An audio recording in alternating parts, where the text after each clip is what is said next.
இந்த மாதிரி உறவுமுறை கேள்விகள் செய்யும் போது பெரும்பாலுமே இந்த மாதிரி கேள்விகள் வந்து ரொம்ப கன்ஃபியூஷனான கேள்விகளாக தான் இருக்கும். வாசித்தாலும் விளங்காது, கொஞ்சம் கஷ்டமாக இருக்கும். ஏன்னா ஸோ இந்த மாதிரி கேள்விகளை என்னை எப்படி ஈஸியாக அணுகலாம் அப்படின்னு சொன்னால் என்கிட்ட ஒரு ஐடியா ஒன்று இருக்குது. என்ன அப்படின்னா, இது பேசிக்காக யாராலையும் செய்ய முடியும், எந்த இடத்துலையும் செய்ய முடியும். ஸோ ஃபஸ்ட்டு இந்த மாதிரி கேள்விகளை ஒரு தடவை கம்ப்ளீட்டாக வாசிச்சுட்டு, ரெண்டாவது என்ன செய்யணும் அப்படின்னு சொன்னால், இந்த கேள்விகளை ஒரு படம் மாதிரி மாற்றணும். அதாவது பிக்சரைஸ் பண்ணணும். அப்படி பிக்சரைஸ் பண்ணிட்டீங்க அப்படின்னு சொன்னால் உங்களுக்கு இந்த கேள்வி செய்கிறது ஈஸியாக இருக்கும். இதில் நான் யூஸ் பண்ண போகிற டெக்னிக் வந்து ஒன்று தான். என்ன அப்படின்னா, இப்போ உதாரணத்துக்கு இந்த கேள்வியை விட்டுட்டு யோசிப்போம். எக்ஸ் அப்படின்னு ஒரு நபர் இருக்காருன்னு வைங்களேன்.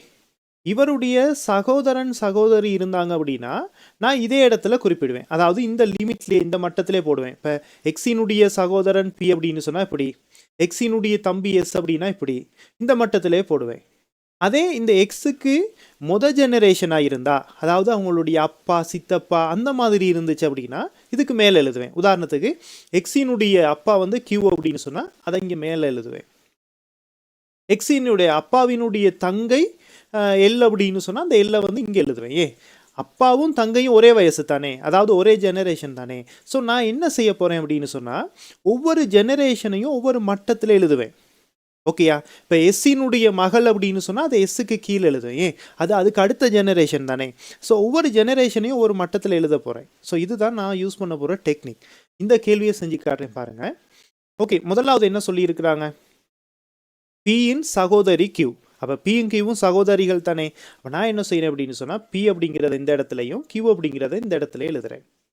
அடுத்து சொல்லியிருக்காங்க கிவ்வின் அம்மம்மா எஸ்ஸா. அம்மம்மா அப்படின்னா என்ன? கிவ்வினுடைய அம்மா, அவருடைய அம்மா.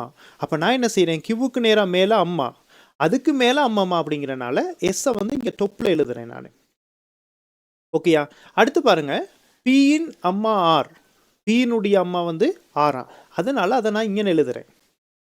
ஏன் இந்த இடத்துல எழுதுறேன் அப்படின்னு சொன்னால் பியும் கியூவும் சகோதரர்கள். அப்போ பிக்கு அம்மா அப்படின்னு சொன்னால் கியூவுக்கு அம்மா தானே. ஸோ இதுக்கு எழுதியாச்சு. அடுத்ததாக பாருங்க, எஸ்ஸின் மருமகன் டி. எஸ் அப்படின்னு சொல்கிறது இந்த இருக்காங்க. மருமகன் அப்படின்னா யாராக இருக்கும்? அவங்களுடைய மகளோட ஹஸ்பண்டாக இருக்கும். என்ன? ஸோ அப்போ இந்த இடத்துல டீயை வந்து இங்கே எழுதுறேன். ஏன் பக்கத்தில் எழுதியிருக்கேன் அப்படின்னா எஸ்ஸினுடைய மகன் போதைக்கு ஆறு மட்டும்தான் இருக்கிறாரு. மகள், அவங்களுடைய கணவன் தான் டீயாக இருக்க வாய்ப்பு இருக்குது. அப்போ தானே எஸ்ஸுக்கு டீங்கிறது மருமகனாக வர முடியும். ஸோ பேசிக்காக நாங்கள் எழுதிட்டேன். இது ரெண்டு பேரும் ஒரே ஃபேமிலிங்கிறனால பக்கத்தில் எழுதியிருக்கேன். அவ்வளோதான். அடுத்து பாருங்கள், எஸ்ஸின் ஒரே பிள்ளையை தவிர வேறு யாரும் இல்லை.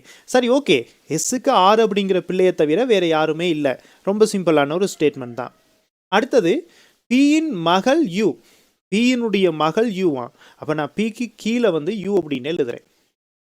ஏன்னு சொன்னால் மகள் அப்படின்னு சொல்கிறது அதுக்கு அடுத்த ஜெனரேஷன் தானே. ஸோ பிக்கு கீழே எழுதுறேன். அப்போ நான் இந்த இடத்துல பாருங்களேன், ஒரு 4 ஸ்டேஜ் எழுதிட்டேன். இது ஒரு ஜெனரேஷன், இது அதுக்கு ஜெனரேஷன், இது அதுக்கு ஜெனரேஷன், இது அதுக்கு ஜெனரேஷன்.